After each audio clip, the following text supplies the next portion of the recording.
Bonjour à tous, soyez les bienvenus sur ma chaîne. Ici, donc je fais une consultation donc en direct ici, filmée pour un client régulier dont je connais bien la situation, qui m'a demandé une guidance complète mais sans questions précises. Bon, je n'accepte pas ça à chaque fois, mais là c'est quelqu'un que je connais bien. Donc je me suis dit, bon allez, si je fais le tarot complet, on va retomber encore toujours dans les mêmes choses dont on travaille depuis un certain temps. Donc j'ai eu l'idée de faire une roue astrologique, mais un peu plus développée, quoi.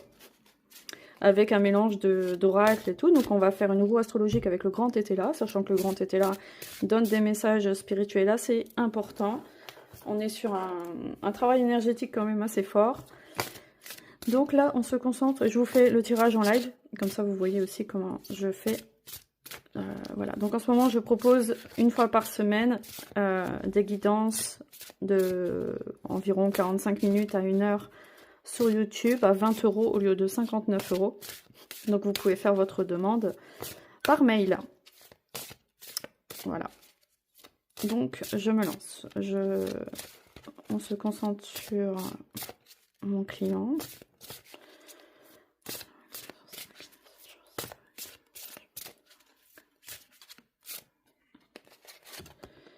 Ok, donc pour toi, on a déjà un message ici.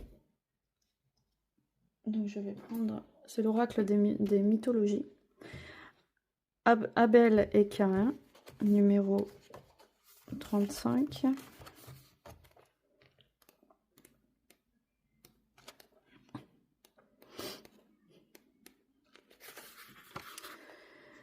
Caïn est le fils aîné d'Adam et Ève. Abel est son frère cadet, jaloux de l'attention. Donc on reprend, j'ai été coupée par un appel. Numéro 35.